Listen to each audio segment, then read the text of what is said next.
Nouveau venu qui bouleverse le jeu politique en Argentine, Javier Milei se décrit comme un anarcho-capitaliste. Avatar argentin de Donald Trump ou de Jair Bolsonaro, ses convictions libertariennes et son style rock'n'roll détonnent dans la vie politique argentine. L'économiste a créé la surprise en recueillant le plus de votes individuels lors des primaires ouvertes du 13 août, s'imposant comme l'un des favoris de la présidentielle prévue en octobre prochain. Javier Milei présente son livre « La fin de l'inflation » à la foire du livre de Buenos Aires, le 14 mai 2023. « Je ne veux pas guider des moutons mais réveiller des lions », affirme Javier Milei, le candidat libertarien qui perturbe les affrontements traditionnels de la vie politique argentine. Candidat à l'élection présidentielle qui se tiendra en octobre, cet économiste de 52 ans, toujours ébouriffé, a d'ailleurs adopté comme emblème un lion rugissant.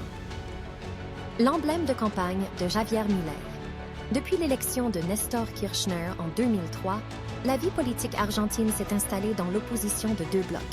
Celui de la grande famille du péronisme, centre-gauche, nationaliste, et celui de la droite libérale et conservatrice. Mais en qualifiant sur les plateaux de télévision les partis politiques de corrompus, de rats ou de castes parasitaires, il s'est taillé un espace politique et médiatique inédit qui se nourrit de l'incapacité de dirigeants de gauche ou de droite à résoudre la crise économique qui ronge l'Argentine depuis des années. Enseignant dans plusieurs universités, économiste tant au sein d'entreprises privées, dont la banque britannique HSBC, que d'institutions publiques, la carrière de cet économiste de 52 ans est plutôt sinueuse. Depuis 2017, avec son langage familier, ses cheveux en bataille et ses invectives, il est devenu un bon client des plateaux de télévision et de radio. En 2020, l'agent perturbateur est élu député de la ville de Buenos Aires au nom du parti libertarien qu'il préside. L'écrasante supériorité du capitalisme, une conférence TEDx donnée par Javier Milei en 2019. Adversaire résolu de l'État prédateur des libertés et des porte-monnaies, selon lui, il avance des idées plus ou moins neuves dans le débat politique, comme par exemple la dollarisation de l'économie. Cette mesure, adoptée par le président Carlos Menem dans les années 90 pour lutter contre l'hyperinflation, s'est soldée par la faillite du pays en 2001 après une brève et trompeuse embellie économique. Adepte de la transgression, il préconise la suppression de la Banque centrale argentine ou organise des tombolas pour faire gagner son salaire de député. Comme bien d'autres, il affiche son soutien aux forces de l'ordre pour lutter contre l'insécurité. Mais pour attirer l'attention, Javier Milei se réclame du triptyque vie, liberté, propriété, maxime d'un capitalisme originel importé des États-Unis qui réduit le rôle de l'État au strict minimum. Quand l'alt-right débarque en Argentine, comme nombre de tribuns de l'alt-right, la droite alternative, ou de l'extrême droite, il veut libéraliser le port d'armes, éliminer les allocations familiales et les subventions, baisser massivement les impôts, lutter contre le marxisme culturel et les écologistes qui veulent exterminer l'humanité. Sa plateforme présidentielle se nomme « La liberté avance », sauf en matière d'avortement, libéralisé en 2020 en Argentine, qu'il veut à nouveau interdire, tout comme l'éducation sexuelle, à l'école. En dehors de ces fondamentaux du populisme ultra-conservateur, il a surpris en défendant le libre commerce des organes humains pour remédier à la pénurie de dons, une proposition qui a séduit certains, lassés des joutes politiques classiques. Pablo Stefanoni, journaliste et universitaire, argentin, auteur de La rébellion est-elle passée à droite?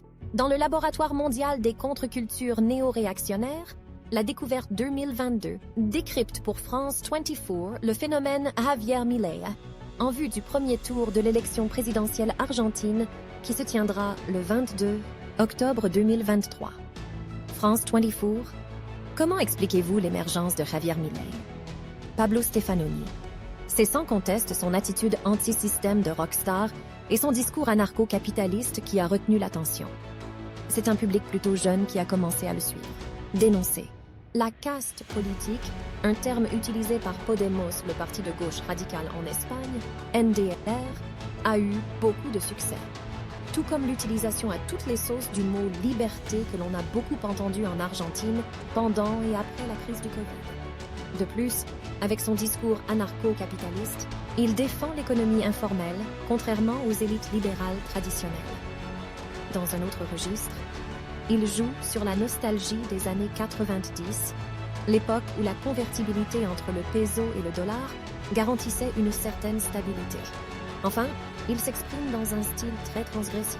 Sans cesse, il traite les politiciens de voleurs, de fils de pute, et c'est l'utilisation de ce vocabulaire qui lui vaut une grande part du succès qu'il obtient. Rouflaquette et mise en scène, Javier Milei aime se comparer à un super-héros Marvel. AP, Natasha Pisarenko. Les idées qu'il défend sont-elles neuves? Oui, en grande partie. Ces théories libertariennes qui affirment vouloir abolir l'État sont tout droit importées des États-Unis. Aucun politique en Argentine n'a jamais défendu ces thèses. En Argentine, comme en France, nous sommes attachés au service public à gauche comme à droite, du côté des dirigeants des grandes entreprises ou des défenseurs du libéralisme tel que nous l'avons connu dans les années 90. Personne ne se reconnaît dans son discours car eux essaient de profiter de l'État et non de l'abolir. Beaucoup de ces idées leur paraissent assez folles. En fait, une grande partie de ces soutiens se trouve dans les secteurs de la classe moyenne inférieure, chez ceux qui sont en colère contre la politique, contre les impôts et contre tout. Sa candidature peut-elle bouleverser l'élection présidentielle qui se tiendra en octobre? Elle l'a déjà fait. Si Javier Milei. Si parvient à se maintenir entre 20 et 25% des intentions de vote, la forte polarisation entre deux forces politiques que nous connaissons en Argentine va se transformer en un jeu à trois.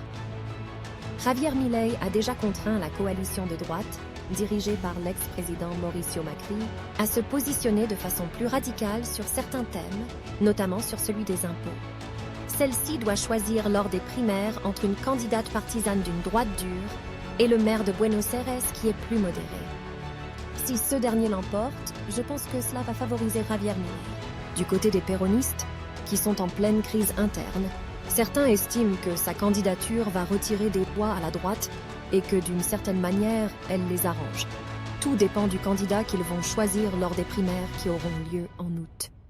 Cependant, je ne pense pas qu'il puisse atteindre le second tour car il ne dispose d'aucune structure politique au niveau national. Tout repose sur sa personnalité. C'est un phénomène politique qui capte la frustration des Argentins qui ont la sensation d'avoir tout essayé et que tout a échoué.